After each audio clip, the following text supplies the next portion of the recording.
Hello મિત્રો, કેમ છો? મજામાં? આજે આપણે બનાવવાનું છે બેગન ચીલી મસાલા. બહુ સુપર, એકદમ ટેસ્ટી. તમે ક્યારેય નહીં ખાધું, ખાઓ તો તમને એકદમ મસ્ત મજાનું તમને સરસ લાગશે. તો આપણે તમે જોઈ શકો છો બેગન લઈ લીધા છે.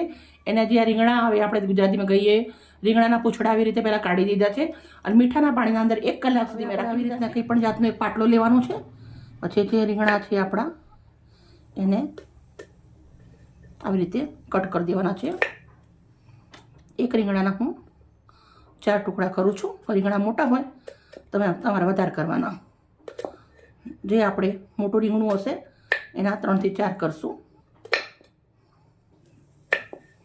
બસ આવી રીતે આપણે રીંગણાને કટ કરી લેવાના છે. તો બધા જ રીંગણા આપણે આવી રીતે કટ કરી લેશું. બેગન કટ કરી અને રેડી કરી છે. તો પાછા આપણે વાટકાના અંદર નાખી દેવાના છે. 1 ચમચી મેંદો છે, 1 ચમચી કોર્નફ્લોર છે, એના અંદર નાખી દેવાનું છે.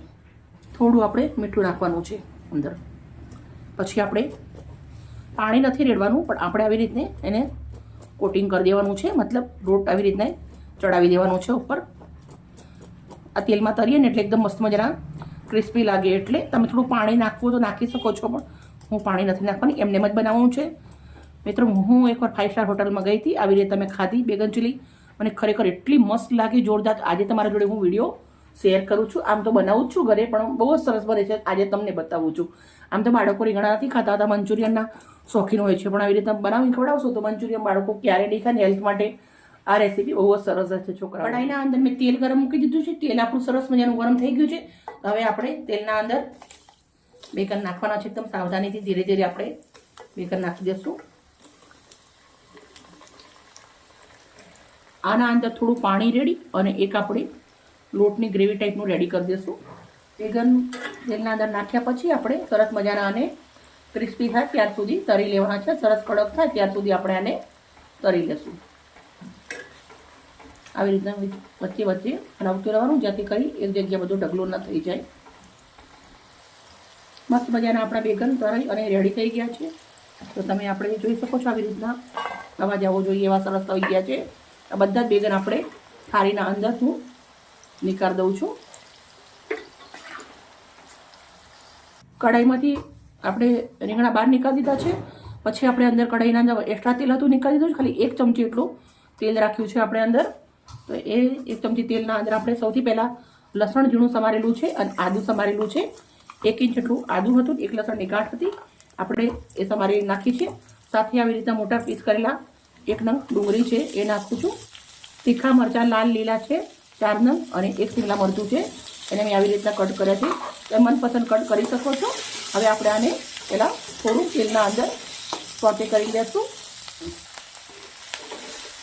ડુંગળી મરચાં બધું થોડું સંતળાઈ ગયા પછી આપણે અંદર સોસ કરવાના છે. તો સૌથી પહેલાં 1 ચમચી સોયા સોસ નાખવાનો છે. મોટી 1 ચમચી ચીલી સોસ નાખું છું. 1 ગુંદ જેટલું હું વિનેગર નાખું છું. સ્વાદ મસ્ત બનાવવા માટે 1 ચપટી આપણે આદુનો મોટો નાખું છું. 1 ચપટી મીઠું. હવે આપણા જે રીંગણા છે એ નાખી દઉં છું. પછી અંદર 1 ચપટી કેટલો ફૂડ કલર નાખું છું, રેડ.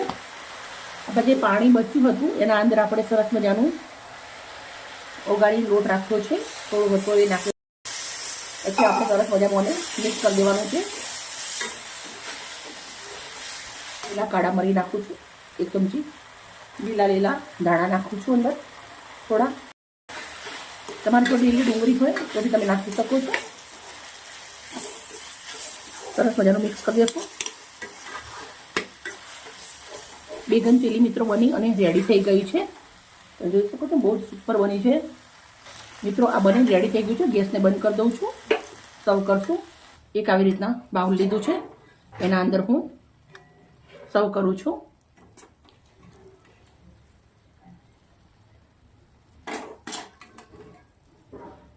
કોને ખબર પડવાની છે આના અંદર રીંગણા નાખેલા છે? કોઈને ના પડે ને. બાળકોને બસ આવી રીતે તમે બનાવીને ખવડાવો. એનું સેહત બહુ જ સરસ રહેશે. બહુ મેદાનો ઉપયોગ બી ના થાય અને શરીર બી છોકરાઓનું સરસ રહે. બાય મિત્રો. અમારી વિડીયો સારી લાગી હોય તો પ્લીઝ લાઈક કરજો. કાલે નવી રેસીપી સાથે